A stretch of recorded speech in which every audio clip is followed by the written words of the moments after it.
Muy buenas tardes, damas y caballeros. Tenemos el privilegio, hoy siendo 12 de junio del 2025, en el programa Enfoque Cultural, que se transmite en la Unión Nacional de Periodistas del Guayas, quien les acompaña al licenciado Pedro Iván Roldán Casagrande. El día de hoy tenemos el placer, el privilegio de tener en los estudios el inigualable, el único expresidente de la Unión Nacional de Periodistas del Guayas, el licenciado y escritor también, Juan Centurión, quien nos va a hablar sobre Medardo Ángel Silva. Le damos la más cordial bienvenida. Muy buenos días. Buenas, un cordial saludo a todos. El tema que vamos a referir, ¿no?, es sobre Medardo Ángel Silva, ¿no? Y se acabó de cumplir creo que, si mal no recuerdo, nació en el año 1898, un 8 de junio. Efectivamente, claro. Precisamente falleció en 1919, un 11 de junio, es decir, casi con 2 días de separación de cuando nació y murió a la edad de 21 años. Medardo Ángel Silva fue un gran exponente de la poesía, que al principio su poesía se mezclaba con el romanticismo y luego con el modernismo. El modernismo no fue otra cosa que la corriente que terminó de alguna manera con la métrica y se tomó la libertad, los poetas se tomaron la libertad de exponer sus pensamientos poéticos en forma libre, sin perder la sonoridad, sin perder la musicalidad de la poesía.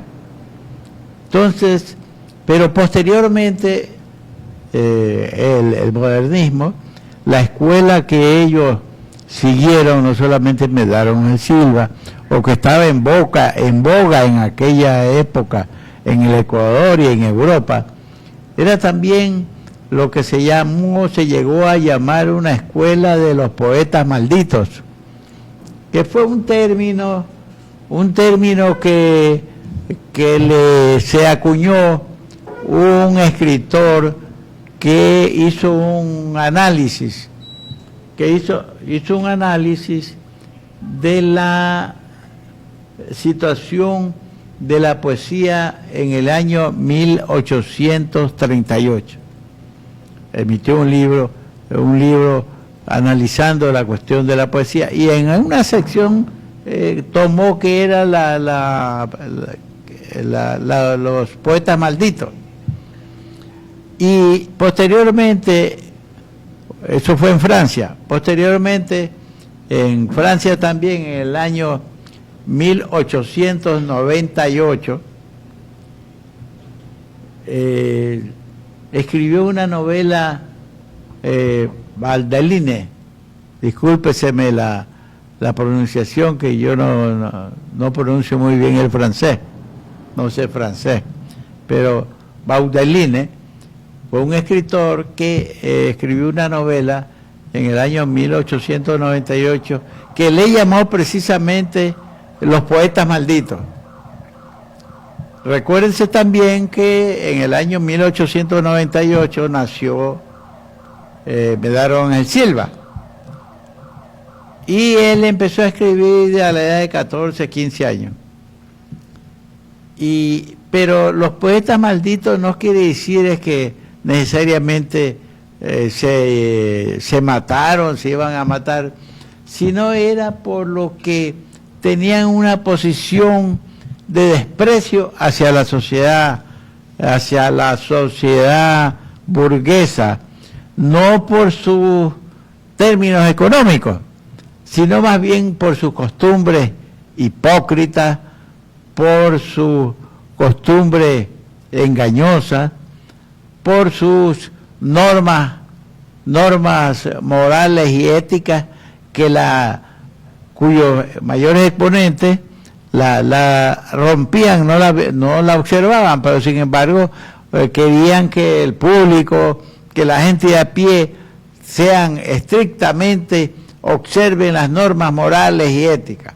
Entonces estos poetas se burlaban en sus poesías de alguna manera de ese estado de cosas, y en vez de usar pelos cortos, usaban pelos largos. En vez de usar un terno de un color, escogieron el color negro permanentemente y además en Francia hubieron también 4, 5, 6 poetas que vivieron precisamente el año 1820 hasta casi terminar el siglo en 1899, que escribían y asimismo se burlaban de la sociedad francesa, es decir, bebían en exceso, eran bohemios y así muchas veces, y pertenecían a familias un poco, algunos de ellos no todas adineradas, y los invitaban a fiestas e iban todos mugrosos a la fiesta, todos borrachos. Entonces, pero eran poetas famosos que escribían extraordinariamente bien. Y entonces por eso es que le decían los poetas malditos, porque eran despreciados supuestamente por la sociedad burguesa, que los veía como apestados. Pero no era porque se mataban o no, eso ya veremos más adelante. Entonces, luego vino por 1914, en 1915, ya Medardo Ángel Silva tendría alrededor de unos 16 años. Una de las cuestiones extraordinariamente de Medardo Ángel Silva fue que fue un niño precoz, con una inteligencia precoz, pues componía versos que ahora lo leemos aquí y son extraordinariamente bellos, bien compuestos, bien musicalizados, y él habrá tenido 14, 15 años, 16 años. Él murió a la edad de 19 años, no, a la edad de 22 años, 21 años.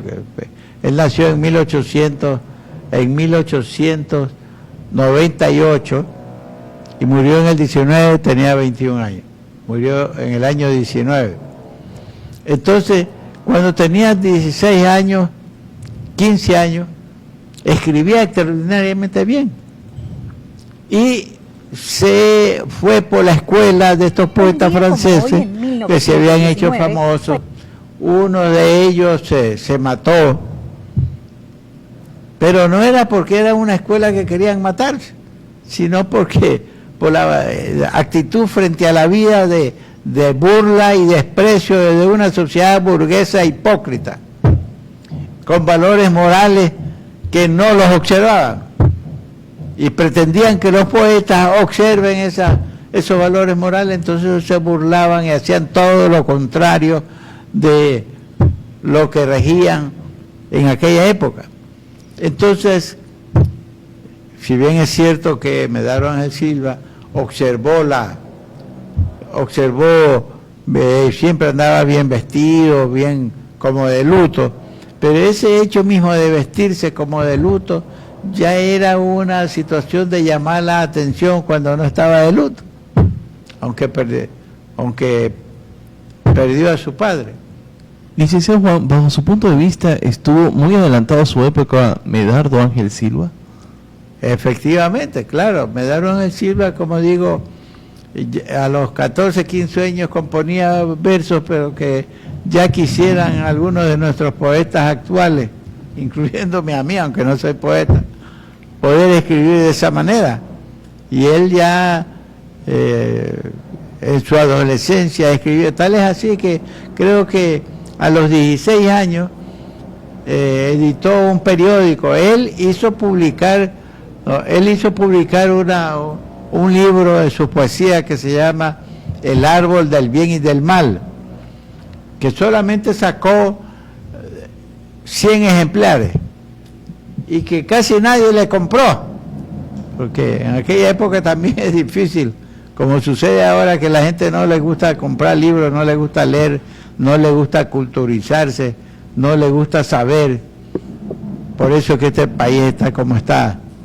Entonces, en aquella época, a Medardo Ángel Silva, nadie le compró los libros. ¿Y qué hizo con los 100 libros? Bueno, algunos los regaló, otros no.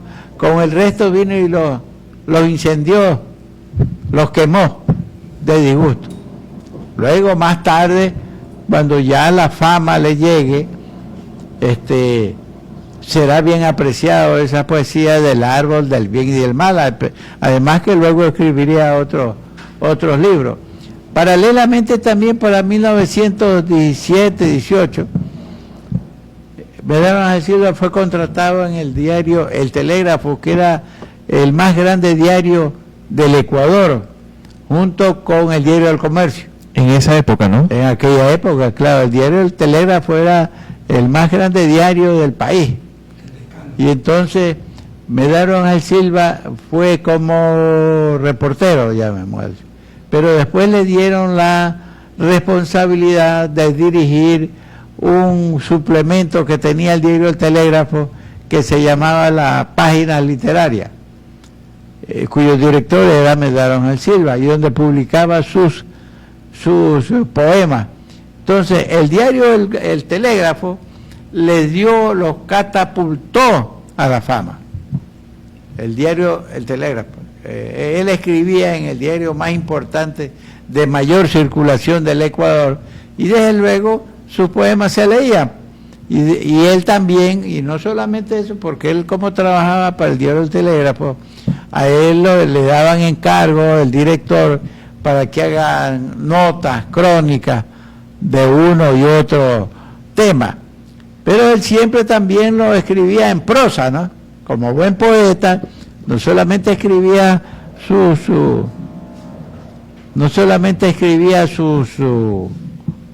poesías, ¿no, verdad? Sino que también las notas del diario El Telégrafo la escribía en prosa. Y entonces, por eso es que Medardo Ángel Silva tiene también, en las recopilaciones que se han hecho de los estudiosos, investigadores de este poeta guayaquileño, han recogido también esas notas escritas en el diario El Telégrafo y la han unido, pero a mi entender me parece que es una mala apreciación pretender decir o pretender juzgar a Medardo Ángel Silva por los escritos que le mandaban a hacer en el diario El Telégrafo.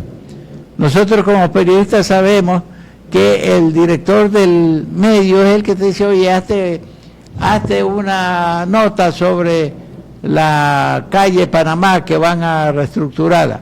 Ya uno ya queda al criterio de uno el tratamiento. Oye, hazte esto sobre la calle 18. Ándate una nota sobre la calle 18. O sea, es el director. Entonces, no, en cambio, una poesía, ella es voluntad y línea del poeta. En este caso, Medardo Ángel Silva. Por eso yo siempre digo que hay que distinguir. Una cosa es la producción literaria, poética de Medardo Ángel Silva, que es una de las mejores. Y también su producción ya de crónicas para el diario El Telégrafo, que le mandaban y cuyos temas hasta el director mismo, que era José Abel Castillo, le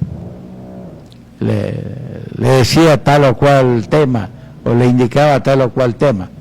Entonces, en realidad, como digo, Medardo Ángel Silva fue un extraordinario exponente de la poesía ecuatoriana. Y ha llegado a nuestros días, inclusive lo que más le ayudó a este poeta fue, que no lo olvidemos, y que le ha ayudado también es la extraordinaria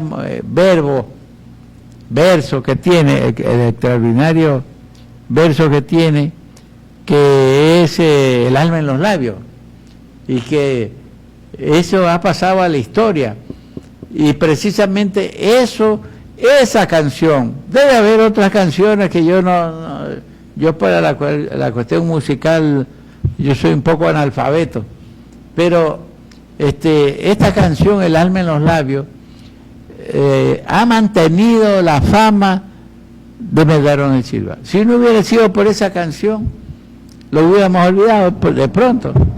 O la gente que no le gusta la poesía, o que no lee poesía, o que no le interesa la poesía, lo hubiera olvidado. Pero todo es escuchar El alma en los labios, y ahí está el alma, porque la música, se dice que la música es el alma de los pueblos. Y la música que le estamos señalando es el alma de los pueblos, ¿verdad? Es el alma del Ecuador, la música de Medardo Ángel Silva. Eso es lo que le podríamos decir, que Medardo Ángel Silva fue uno de los extraordinarios exponentes de la música nacional. Y quienes hacemos el programa Enfoque Cultural, que es el programa de nuestra compañera Silvia Vélez, y este pequeño aporte mío, ¿no? Le queremos agradecer por su hermosa entrevista. Queremos pedirle sus palabras finales. ¿Cuál sería el mensaje que le regalaría a la audiencia acerca del legado literal de nuestro país, Ecuador? Pues sí, el legado literario, como digo, Medardo Ángel Silva es su plena producción. Yo recuerdo una anécdota cuando yo estaba recién adolescente. Mi padre le gustaba la poesía, y por consiguiente a mí también me empezó a gustar de tanto escucharle la poesía. Pero nací a los 16 años, también creo, conociendo la poesía de Medardo Ángel Silva, leyendo la poesía de Medardo Ángel Silva, intuyéndome, compenetrándome de ese dolor, de ese dolor de vivir, de ese dolor de amar. Dice, hay un poema de Medardo Ángel Silva, dice: y en la antigua calleja me invade un infinito deseo de llorar, que son cosas de niño, me dices. ¿Quién no pudiera tener una perenne inconsciencia infantil, ser del reino del día, del ruiseñor que canta y del alba de abril, ser canoro, ser pueril, ser suave trino, crepúsculo o aurora, como la flor que aroma la vida y no lo sabe, como el astro que alumbra la noche y lo ignora? Estuvo con nosotros el licenciado y escritor Juan Centurión. Le queremos agradecer nuevamente por darnos esta pequeña entrevista para el programa Enfoque Cultural. Vamos a una pequeña pausa comercial, pero ya volvemos con mucho más de Medardo Ángel Silva.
bien, ya estamos de regreso aquí en Enfoque Cultural, que se transmite todos los miércoles, solo por causas de los itinerarios. Hemos decidido transmitirlo hoy, jueves 12 de junio del 2025.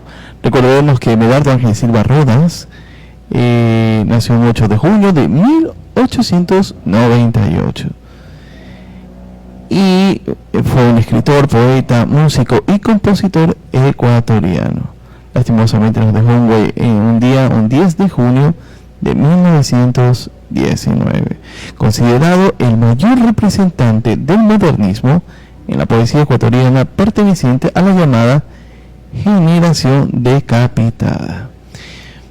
Vamos con un pequeño clip que nos trajo como alegría en el evento de la Unión Nacional de Periodistas del Guayas, de parte de la vicepresidenta del Colegio de Periodistas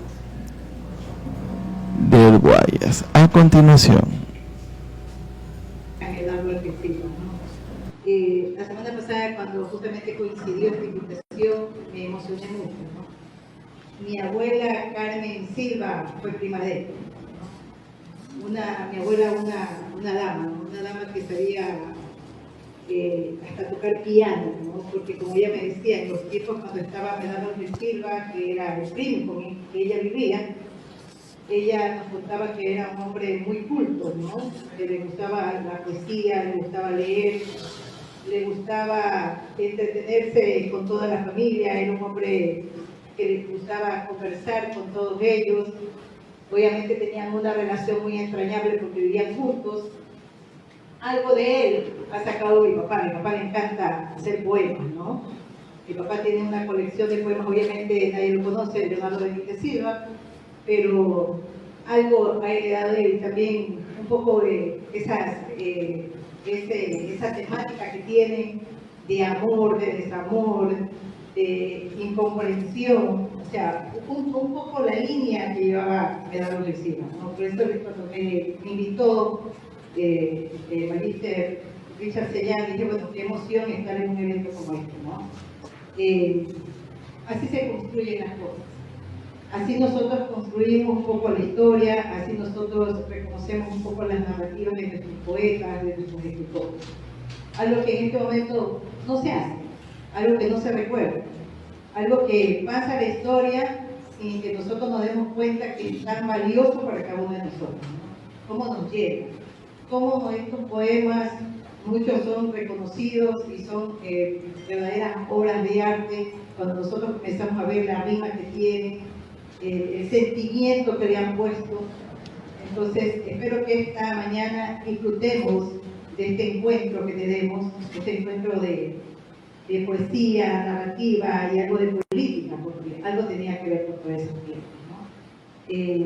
Gracias por la construcción de estos espacios que nos ayudan a reflexionar acerca de nuestros personajes históricos y rememorar. Interesante esta pequeña anécdota que nos compartió aquí en las prestigiosas instalaciones de la Unión Nacional de Periodistas del Guayas, la vicepresidenta del Colegio de Periodistas del Guayas. Cabe recalcar que este fue un conversatorio en homenaje a Medardo Ángel Silva por sus 127 años de nacimiento, titulado Entre la literatura y la política en sus tiempos. También participaron el doctor Fernando Balseca, profesor de la Universidad Andina Simón Bolívar, la doctora Marta Rizzo, directora de la Casa de la Cultura del Guayas, y el arquitecto Fernando Garzón, director de Enfoque Ecuador. Vamos a una pequeña pausa comercial, pero no te despegues de nuestra sintonía. Esto es Enfoque Cultural y soy Pedro Roldán. Pausa y volvemos.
Y bien, ya estamos de regreso aquí en Enfoque Cultural. Queremos recordarle a todos ustedes que estamos retransmitidos por la Unión Nacional de Periodistas del Guayas. A continuación les vamos a mostrar un pequeño video de lo que fue el hermoso conversatorio que se llevó a cabo en la Unión Nacional de Periodistas del Guayas. Cabe recalcar que eventos de la Unión Nacional de Periodistas del Guayas realza grandes literarios como Medardo Ángel Silva. Por ende, también vamos a mostrarles en estas dos partes que ha sido dividido este video. A continuación les mostramos el video. A continuación, ¿no? Tenemos las más cordiales bienvenidas y el día de hoy pues vamos a tratar sobre el tema, el homenaje a los 127 años de nacimiento del señor Medardo Ángel Silva.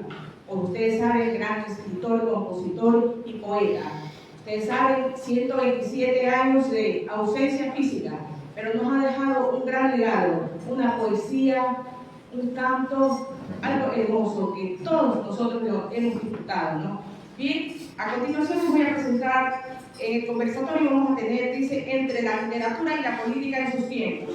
Doctora Marta Rizzo González, doctorado en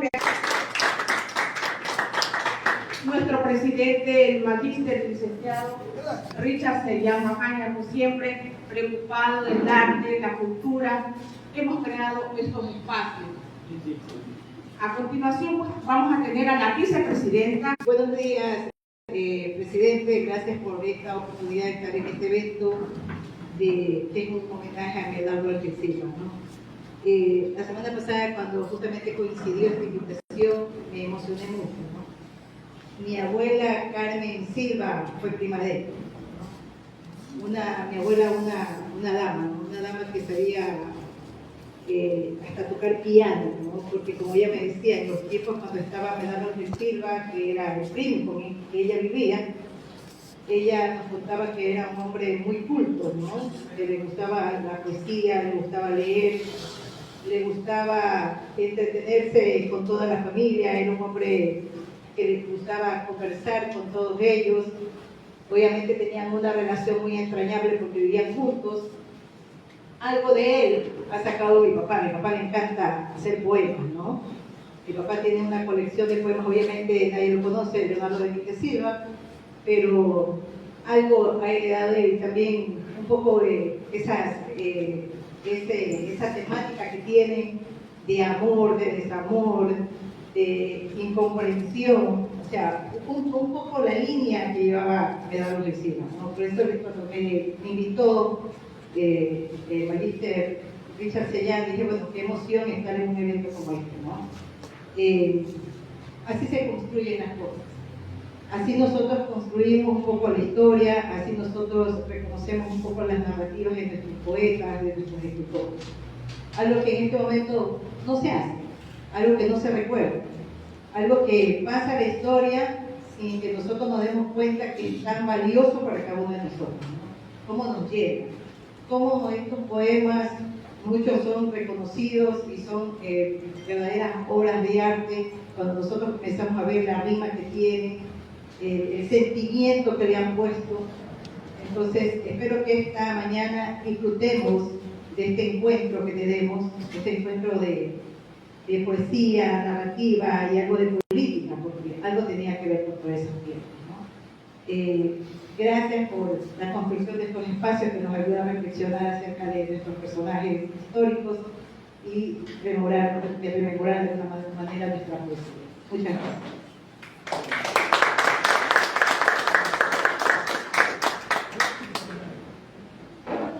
Buenos días con todos y todas, agradeciendo la presencia de todos y todas acá en este conversatorio a los 127 años de nacimiento de Medardo Ángel. Y permítame redoblar nuestro reconocimiento y agradecimiento primero pues, a la doctora Marta Rizzo, que ha dejado todas sus funciones por algunos momentos en la Casa de la Cultura del Guayas para estar aquí en este conversatorio. Y también un especial agradecimiento pues, al doctor Fernando Valteca Franco. Él viene de Quito, ¿no? Le escribimos para ver si estaba con nosotros y con toda la apertura del caso. Yo quiero visitar nuevamente nuestra tierra guayaquileña y aquí está con nosotros. Ya sus méritos académicos ya han sido presentados. También a Fernando Cartón, pues ya es más amigo de la casa. Y la idea de hacer este conversatorio sobre Medardo Ángel Silva, desde el periodismo lo ubicamos en que Medardo Ángel Silva estuvo justamente en el periodismo literario y como muchos estudiosos señalan, pues renovó la crónica urbana, destacando su crítica social al Guayaquil de aquella época. Y eso de alguna manera es un inicio justamente tal vez de lo que hoy tenemos ausente en el periodismo. Más allá de la permanente crónica roja, ir hacia la problemática social que afectaba en los tiempos a la ciudad y el Ecuador en que vivió Medardo Ángel Silva. De alguna manera, en el transcurso del tiempo estamos en una situación que Guayaquil, indefensa, abandonada por la autoridad y la crisis de la institucionalidad pública. Y creemos que estos espacios que rememoran la posibilidad de conversar, de dialogar, son importantes porque son los que menos tenemos ahora. Las coberturas y la Unión Nacional de Periodistas, para poder justamente decir, bueno, aquí hay voces pensantes, voces que pueden ser diferentes y que deben ser escuchadas también en el país, que tienen otra mirada de la problemática social, económica y cultural del país. También los espacios de cultura son los espacios que requiere la juventud, hoy más que nunca y el conjunto de la sociedad ecuatoriana. Gracias una vez más por estar aquí. Y bueno, y voy a ser de mediador, aunque no lo soy tanto, ¿no? Entonces, cada exponente va a tener los 20 minutos como para poder tener suficiente amplitud en cuanto a desarrollar el tema. Y me van a permitir darle la palabra a Fernando Garzón para que nos contextualice la realidad y el entonces en cuanto a tiempo, el espacio particularmente sociocultural en el que vivió Medardo Ángel Silva.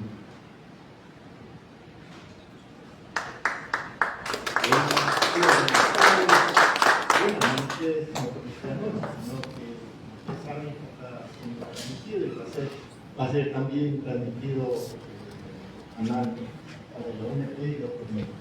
Pues bien, agradezco mucho esta oportunidad de compartir este tema, compartir mi vida. Yo, un hombre especial, Medardo Ángel Silva. Y para esto me van a permitir poner un criterio que me permite un poco contextualizar los ámbitos de análisis de Medardo Ángel Silva. Hay un elemento claro. Cuando él nace, durante el periodo de reproducción, en un tiempo de vida muy corto, como sabemos, se inserta en un momento histórico muy especial, un momento de transición de un tipo de economía, de sociedad, de cultura, o uno nuevo que estaba, como diría Antonio Gramsci, mientras una sociedad estaba muriendo, estaba naciendo, estaba por nacer.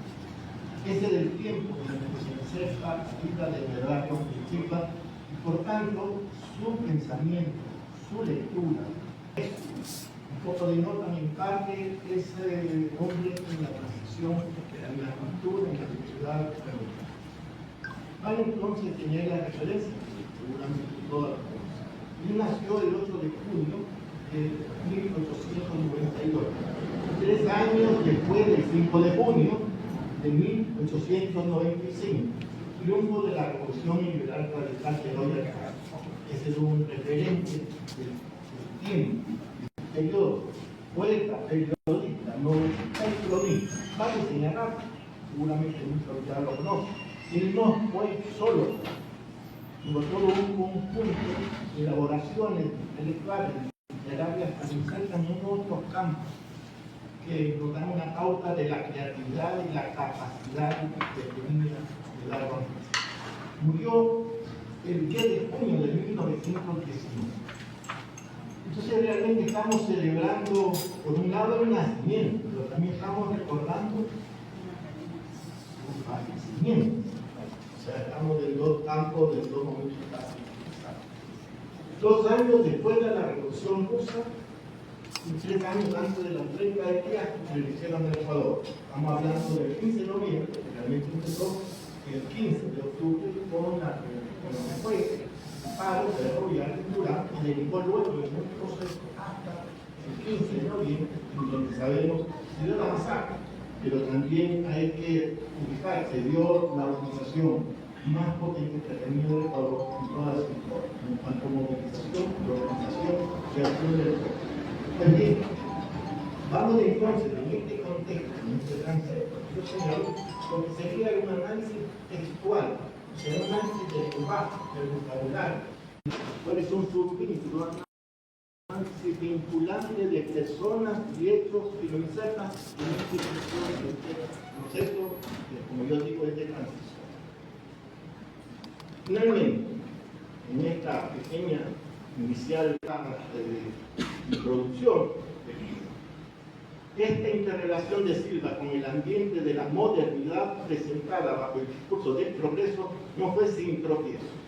Su lírica puede ser entendida como una que se distancia del discurso del progreso de las clases dominantes de la época. Escribir esa poesía era un modo de enfrentar a las capas dirigentes. El poeta aparece como un ser anti-burgués. Esta es la interpretación que hace Fernando, digamos, no igual al mío, como conocido desde este punto de vista. En este contexto veamos algunos aspectos que un poco tratan de sustentar esta particularidad de Medardo Ángel Silva. Permítanme leer un texto que es de María la Novelina, en donde nos puede ubicar María Jesús, 1918. No es para ti, burgués, que llevas por razón un dólar cambio, a cuyo precio venderías a tus hermanos y negarías a tu padre y a tu madre. No para ti, político sin conciencia, pequiteo con librea partidista, buitre que hinca sus garras hambrientas y el corazón palpitante de la República exangre. No para ti, sacerdote falso y un culto de mentira, ministro que vestido con toda la soberbia, pompa de los príncipes de la tierra. Sí, pero me permite un poco ubicar en ese sentido lo que Antonio Gramsci, un pensador italiano del siglo pasado, que en sus cuadernos de la cárcel, estamos hablando de 1930, 1932, dice: filosofía y sentido común o buen sentido. Seguramente supe distinguir prácticamente, entre comillas, la filosofía del sentido común para poder mostrar mejor lo que se quiere obtener. Filosofía significa más especialmente una concepción del mundo con características individuales marcadas. Sentido común en la concepción del mundo difundida en una época histórica en la masa popular. Esto da una pauta de cuál era el sentido común de esa época, qué es lo que se había hecho como un referente hegemónico desde el punto de vista del discurso, del relato, como en general también por lo menos. Y también otros ámbitos que nos permite un poco identificar en qué circunstancias se encontraba Medardo Ángel Silva. Ese entorno dominante y esa capacidad de creatividad, de insurgir, de descubrir y elaborar como este texto que ya le habíamos comentado. Y vale para esto tener un referente que para el caso de Medardo Ángel Silva es determinante. Es el diario El Telégrafo. No por el diario en sí mismo, sino lo que representó en esa época. Obviamente, no la actual. Juan Murillo Miró, fundador del Telégrafo, en 1883 marchó de voluntario al campamento de Alfaro en Mapasingue llevándole una bandera y dinero. Actuó como ayudante de Vargas Torres y la acción fue designado capitán. Me permito señalar esto para ubicar al fundador del Telégrafo no solo como periodista, sino también como parte de la revolución alfarista. Esto nos da una primera referencia de lo que podríamos interpretar este transecto ideológico, político, derivado también a la literatura. Y sabemos lo que fue el diario El Telégrafo en ese proceso. Sigamos. Juan Murillo Miró, que fundó el Telégrafo el 16 de febrero de 1874, tiene una referencia que nos parece sumamente interesante. Por ejemplo, el 1 de enero de 1885 fue fusilado el coronel Nicolás Infante, jefe de los revolucionarios. El Telégrafo en varias ediciones publicó las protestas contra el crimen. El gobierno de Plácido Camaño ordenó la encarcelación de Juan Murillo y Miró y su posterior exilio a Chile. O sea, era un militante del liberalismo radical junto con el paro. Pero lo interesante de esto es que este mismo personaje presidió el comité cubano que trabajó por la independencia de la Gran Antilla. Y finalmente, en 1899, fue llamado por su amigo el presidente Alfaro para hacerse cargo de la Escuela de Artes y Oficios de la Facultad de Quito, que derivaría luego en la presencia de lo que sería el proselitismo Castillo. Vamos a hablar más adelante de él. Pero esto nos da una pauta del contexto. ¿Por qué el comité cubano? Porque vamos a ubicar las referencias políticas en donde se dan estas relaciones internacionales vinculados al proceso de independencia de Cuba, en donde, como decíamos, vamos a poder ubicar cuáles eran esos vínculos personales en un contexto político muy complejo, no solo de Ecuador, sino de toda América Latina. Como decíamos, José Abel Castillo en 1883 marchó de voluntario al campamento de Alfaro en Mapacines, llevándole una bandera y dinero. Ya lo habíamos comentado, actuó como ayudante barracón y el 9 de julio fue designado capitán. Aquí viene un elemento que también es un contexto de sus vínculos y relaciones. En 1896 pasó a ser administrador del diario El Telégrafo. Como habíamos señalado, el 30 de junio de 1897 ingresó a la logia Luz de Uruguay, siendo recibido por el maestro. Esta referencia, que parece ser una especie de anécdota poco sustancial, deriva como los procesos de la independencia habían organismos, organizaciones que no sé, ante la eventualidad de represión, acción, muerte, asesinatos, había modalidades de protección. Entre esas, las logias masónicas. Como sabemos, Eloy Alfaro estuvo siendo parte de esto y era un referente para estos procesos de liberalismo radical. Pero ahí se dan vínculos y relaciones. Efectivamente, tenemos que en 1914 comenzaron a aparecer los jueves literarios con diversas colaboraciones de todo el país. En estas páginas se inició Medardo Ángel Silva, trabajando como redactor y luego como director hasta su muerte ocurrida en 1919. Entonces, esto da una pauta de este personaje, José Abel Castillo, que es un poco el que promueve a Medardo Ángel Silva, porque primero era redactor y luego terminó siendo director de este referente propio del telégrafo que tenía en ese tiempo. 1914, Medardo Ángel Silva era muy joven, todavía no sabía. Siguiendo viendo este entramado, estas relaciones y vínculos, tenemos elementos que son claros, porque usted habrán oído, Miguel Albuquerque y Vives fue una persona cubana que también fue parte del proceso de independencia de Cuba junto con Martí, y tanto él como Martí eran amigos correligionarios y también parte de la independencia en nuestra América.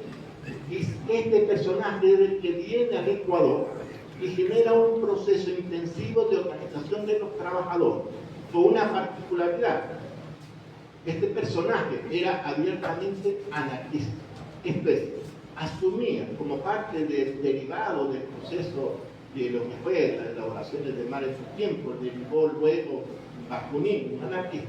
Digo esto porque parte de los enunciados, podríamos interpretar los enunciados, los escritos de algunos textos de Medardo Ángel Silva, tienen una connotación, no solo lo que ya hemos leído, una connotación abiertamente de identidad política, porque tres conceptos se utilizan, burgués, para generar desde 1895 en adelante, generar organizaciones que derivaron en la mayor nivel de organización de sociales en nuestro país y en particular en Huelva. Y para complementar estos vínculos de relaciones, contexto de cuál era la posibilidad, es decir, no conocida, a veces también por seguridad de este personal. Y para un poco sellar esto no es una especie de loas a los solos, yo no sé por supuesto, pero es el lector, porque en el caso de General Eloy Alfaro hay la referencia que después de tomar el poder el Partido Liberal encarnado en la figura del viejo dictador, hermano caballero Carlos Grado, 30 años de analizar el tema del análisis de la poesía y otra afectación un poco al tema político. Bien, y vamos un poco en este contexto. No olviden que yo estoy tratando de sustentar, no sé si está bien pronunciado, pero por ahí va, que era como se hacía llamar en algunas publicaciones, no utilizaba el sector Telegram, salía a las publicaciones en el Telegram. Y una de las frases es de la parte narrativa del software. O sea, esa ya, claro, ya es imposible desbordarlo. La generación de capital, que es una ofensa a un ser humano, más allá de las razones que ella es un manejo de una frase muy literaria, pero poco condescendiente con el rol que tuvieron estos poetas y en el caso de Álvaro Silva con toda esta particularidad.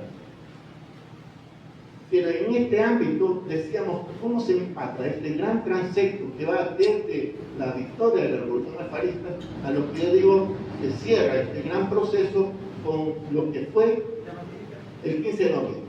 Es un poco el gran periodo de transición donde definitivamente se pasa ya a una nueva forma de economía, de política y de sociedad. El Ecuador de 1922 se ubica en función de que se da que durante el gobierno liberal de José Tamayo se asesinan a centenares de obreros. Lo conocemos muy bien. El único diario que derivó en difundir en forma detallada lo que había pasado o lo que estaba pasando, incluso porque luego siguió la represión, algo que no se conoce mucho, fue el diario del Telegram. Y eso nos da una pauta de cuál era la dimensión, la orientación de un medio que, a diferencia de los otros medios, solo para ponerle ejemplo, la gente denostaba, desestimaba, deslegitimaba el proceso que se había dado el 15 de noviembre para justificar la represión y el asesinato masivo. En cambio, el telégrafo asumió otra forma de interpretación. Sigamos. Para entonces hacer una referencia más específica a partir de una nueva frase que está también en Ciudad Nocturna. Pero mis horas empiezan a las 2, horas del prostíbulo y del garito colmadas de carne lacerada y almas feas, horas del puñal asesino y la serenata, horas de Romeo y Trockman, horas que no escuchan siempre los burgueses tímidos como liebres, porque son las del partido y la noble, románticas, las del arrogante y el libertino, las del poeta y la merecida. En tanto que, bajo la complicidad de los techos, tras la hipocresía de las ventanas, arden las llamas de la concupiscencia, cuyo incendio sensual aviva el hálito de NC, el diablo. El NC es nuestro Señor, el diablo. Esto da una pauta de la concepción que estaba en los textos. Esto es una elaboración literaria, pero da una pauta de en qué contexto se manejaban estos referentes sobre los cuales escribía Medardo Ángel.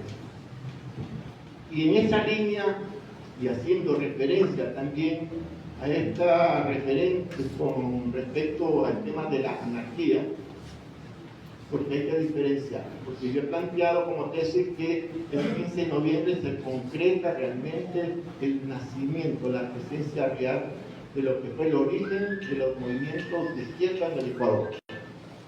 Y a partir de la anarquía a partir del socialismo utópico y a partir, evidentemente, también, además de la anarquía y del socialismo utópico, lo que era el proceso real de la ideología de la revolución o de lo que se llamó, alguien ahora le dicen a la Farid, realmente el liberalismo radical.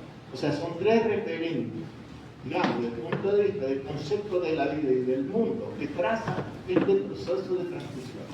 En el caso de la anarquía, tenemos amigos comunes, por decirlo en estos vínculos. Manuel González Prado, peruano, muy famoso en el Perú como iniciador de la anarquía, muy amigo, que influenció mucho sobre Mariátegui e incluso sobre César Vallejo, a igual que el que mencionamos originalmente, Murillo y Abel Castillo, que estuvieron, porque todos ellos, como el caso de los que fueron directores del Telero en ese tiempo, vivían en permanente zozobra, tenían que salir exiliados, perseguidos con órdenes de muerte, o sea, ejercían el periodismo al filo de la vida.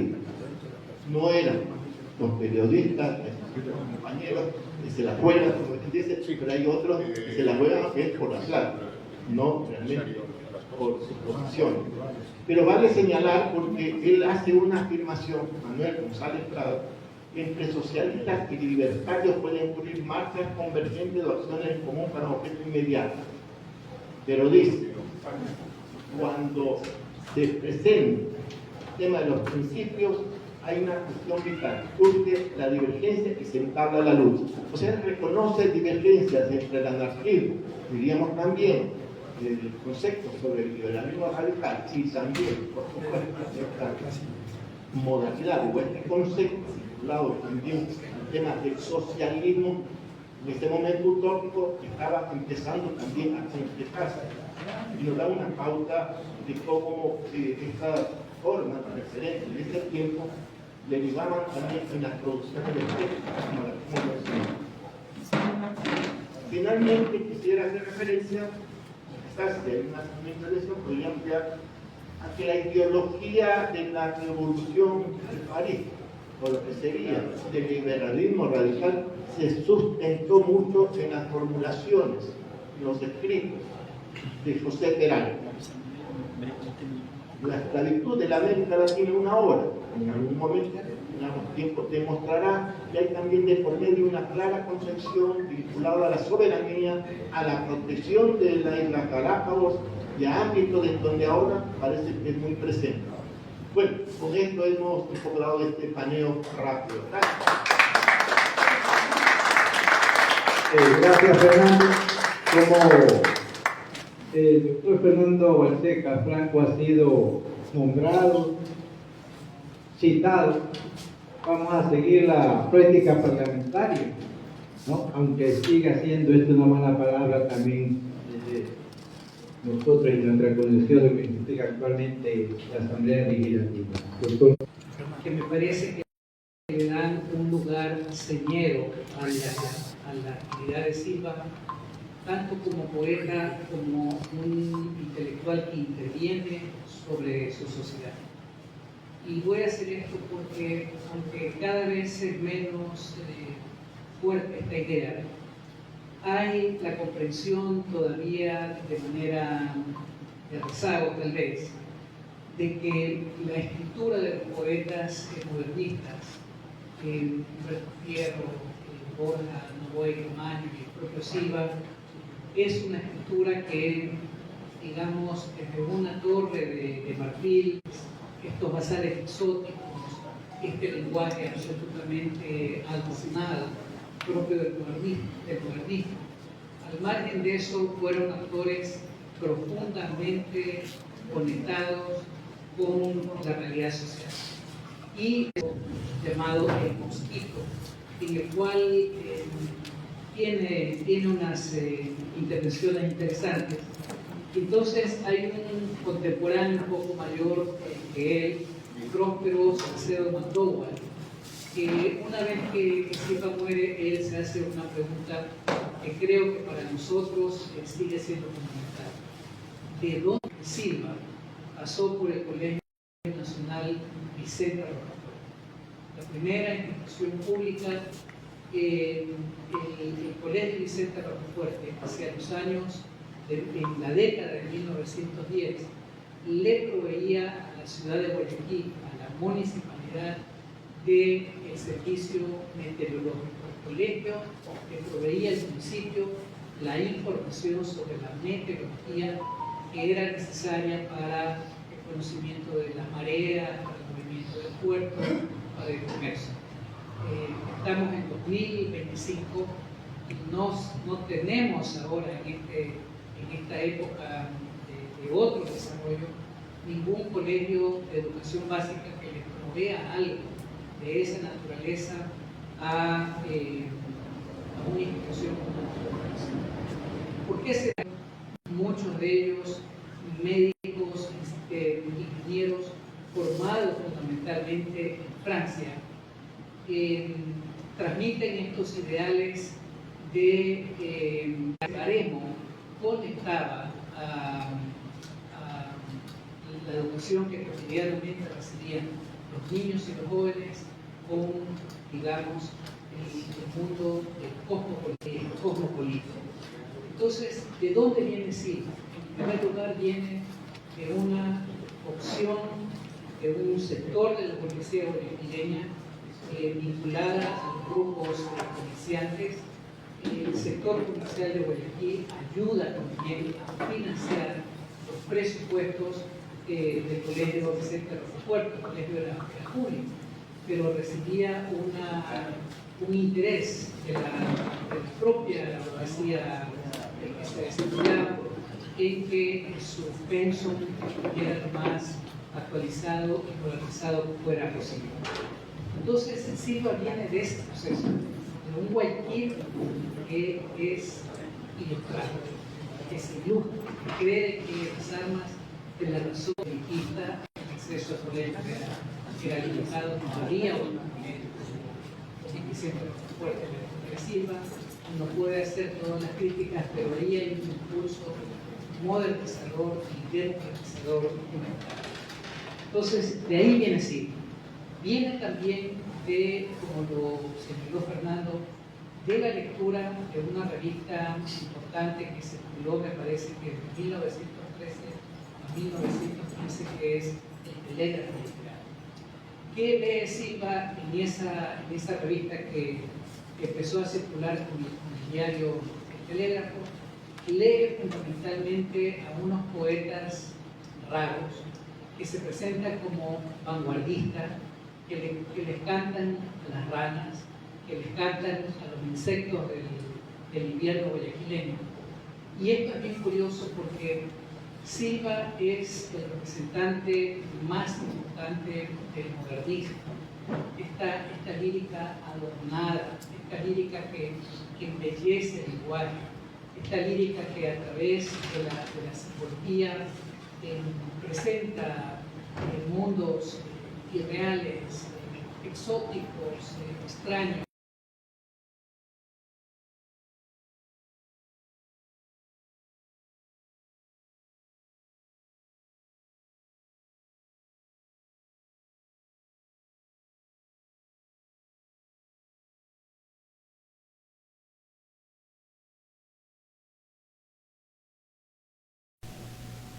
Y bien, ¿te encantó este video? Este fue el conversatorio en la Unión Nacional de Periodistas del Guayas. Cabe recalcar, entre sus obras notables de Medardo Ángel Silva es El árbol del bien y del mal, El alma de En los labios. Recuerda que él fue miembro de la generación decapitada. Soy Pedro Roldán y esto fue Enfoque Cultural. Recordemos que es el programa de nuestra querida amiga Silvia Vélez, que está en estos momentos de viaje. Y bueno, retomará sus actividades y el horario habitual la próxima semana. Espero que te haya gustado este hermoso programa, como me encantó hacerlo a mí para ti. Deja en tu caja de tus comentarios de qué personaje más quieres que hablemos. Soy Pedro Roldán y esto fue Enfoque Cultural. Que tengan todos una hermosa y bella tarde.